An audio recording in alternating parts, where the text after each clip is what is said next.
Year was 2005, mere 15 years ago, when yours truly, Triple G, only had 3 guitars to his name, well before the insanity where I went on a shopping spree to this day that would span over 100 guitars that came and gone, and currently right around 80 or so. Who's counting? I remember flipping through the pages of Guitar World magazine and seeing the Ibanez H.R.Giger series guitars back then and just drooling. But I was not as into guitars back then. I probably couldn't afford to get any. Well, 15 years have gone by and I did get my grubby hands on a Ibanez H.R.Giger. Let's talk about it.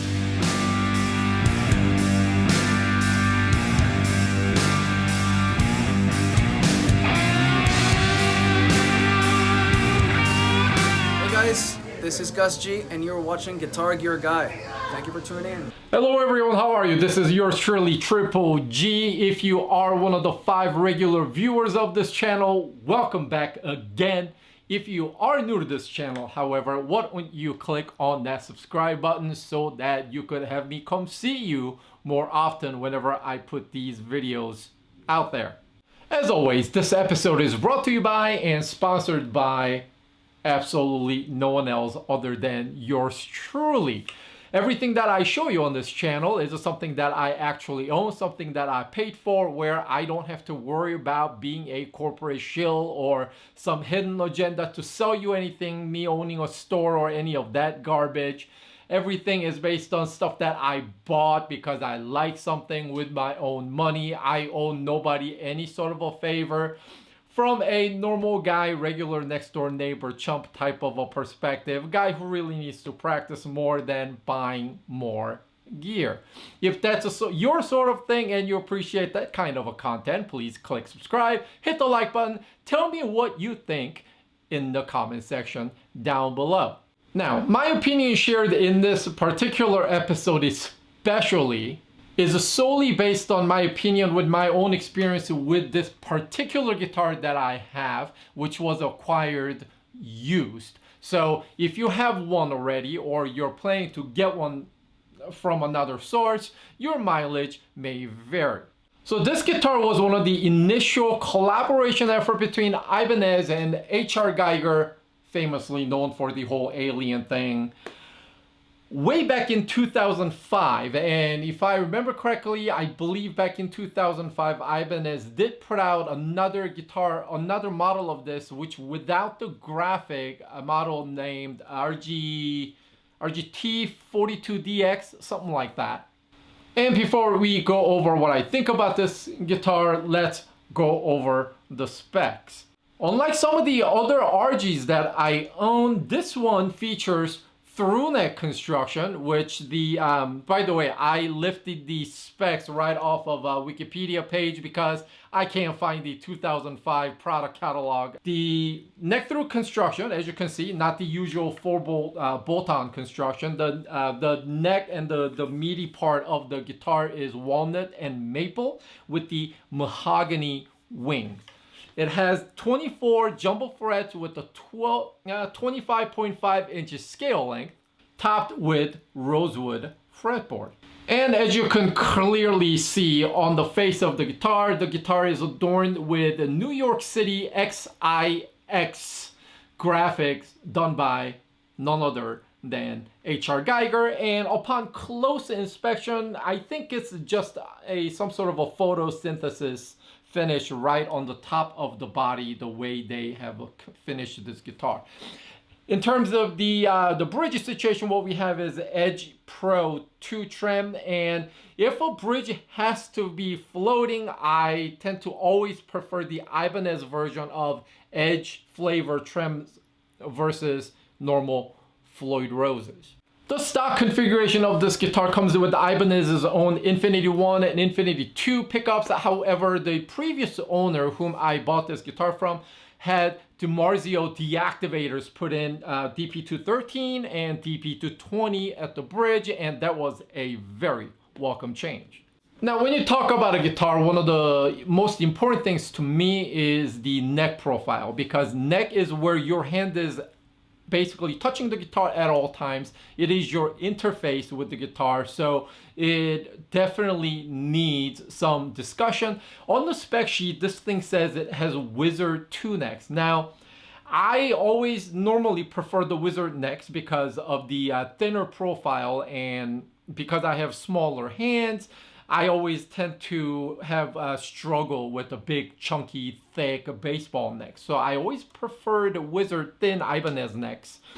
Now, having said that, and this thing being Ibanez RG, I thought this would have a similar profile, but apparently Wizard 2, or 2005 definition of a Wizard 2 profile, is somewhat little bit meatier and chunkier. The center has a little bit more round girth to it. It's not like a dead flat like the modern day RGs that I have. I have a RGR 652 and RG Prestige. Both of my RGs are Prestige. The 1570 that I also own. But this neck profile is very different, as well as it has this volute right at the back of the headstock behind the nut area, very enforced.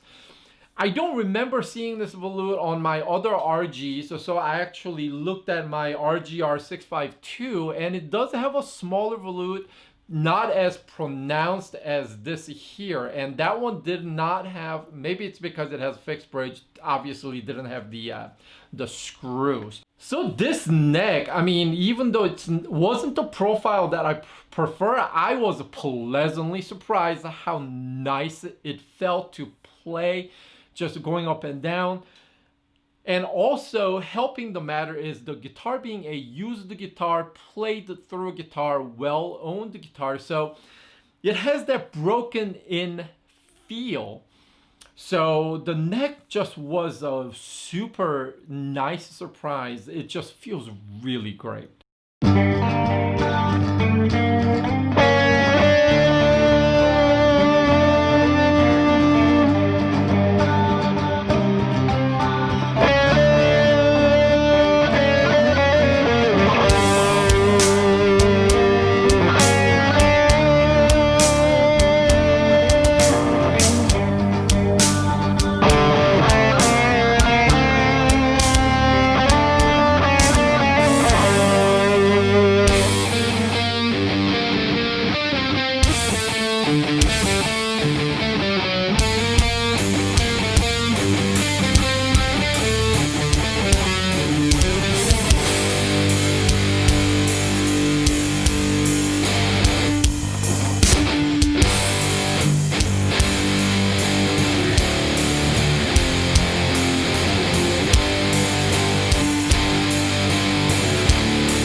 So when I put these gear chat videos together, I make sure to spend, good couple weeks exclusively with that particular guitar or gear that I would talk about, so that I would have a good opinion. I could form a good opinion and some useful knowledge that I can share with you guys.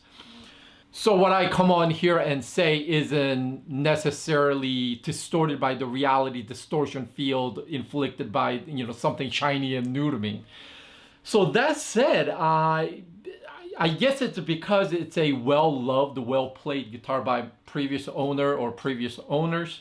Immediately what I could not tell was whether this thing plays nice because it was previously well-loved by the other owner or owners, or the fact that it was made very well back in 2005 in Korean factory.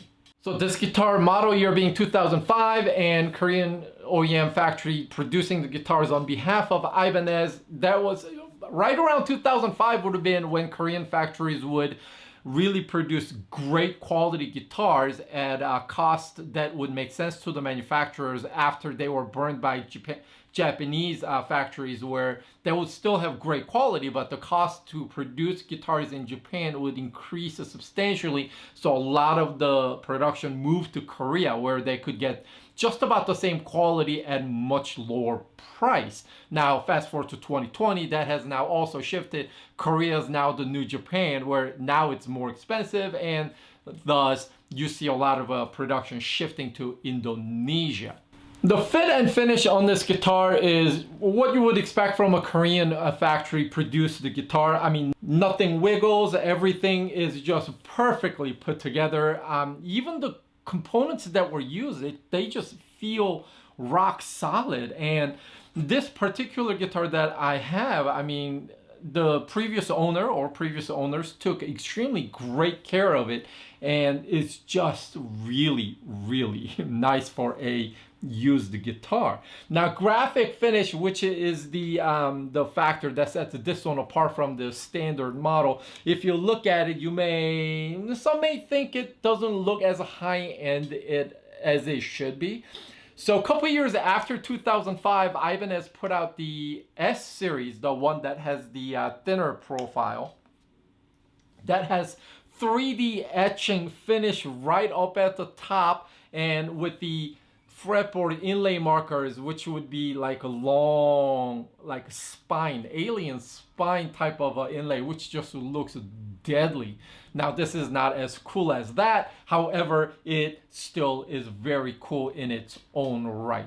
Going back to the neck for a second, the guitar finish obviously has a very satin look and feel, and the neck was finished with the same satin feel. However, over the years, because the previous owners played the guitar a lot, it has developed this nice sheen, nice patina that really is welcome and just inviting to play. It's one of the one of the benefits when you get a well-loved guitar, where the guitar just feels well played and just broken, and the fingerboard, the edges would be like rolled over and just effing smooth.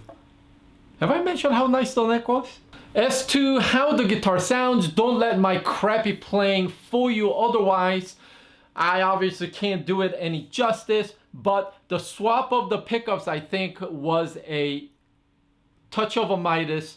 The Infinity pickups, I've never been a big fan of those pickups. I do love the V7 and the V8 pickups by Ibanez, but the DiMarzio D Activator that's in here sounds huge and gorgeous. Now, through YouTube, you're gonna have my crappy playing, plus on top of that, it's gonna be nerfed by the YouTube compression. So how just huge it sounds probably will not come through on the video.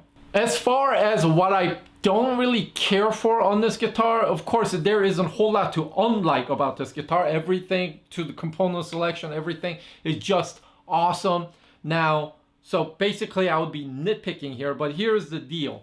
The neck has binding, which I will show you through the B-roll, what the binding looks like as I'm holding it. So the binding on the neck is the same material that is used for the shark tooth inlay markers. And because of that, some may say it looks a bit gaudy. But also at the same time, I don't know if they have put the side marker dots or not, but if there are, I can't see any because of the material that's used by the binding. And Obviously, me being such a noob, without the side dot markers, if I'm just looking straight down on the neck, you know, I would get lost. As well as the inlay markers themselves, depending on the angle that you're holding and where the light is coming from, basically the inlay markers just disappear, go away, you can't see. Now, whether that is because I'm colorblind and I have a hard time picking that pattern out or not, or if the color just blends with the rosewood fretboard around it, I don't know. But occasionally, depending on the light condition and the angle that I'm holding the guitar at, sometimes the inlay markers disappear. How large of that problem is for you? Probably not that large, but I still feel obligated to share with you. So what do you think? Maybe this is just a basic bitch RG, just dressed up with a different look. But I think the look, obviously, the appearance definitely adds to the vibe of this guitar. And it being such a solid guitar with such a gorgeous neck, it just makes a huge, huge welcome addition to my collection. Okay, so that finishes this episode of the Gear Chat, where I'm showing you the 2005 Ibanez RGTHRG1. I hope you enjoyed it. If you stuck around this late into the video, thank you very much. I've been Triple G. You've been awesome. Until next time, you guys all be good humans. Triple G out.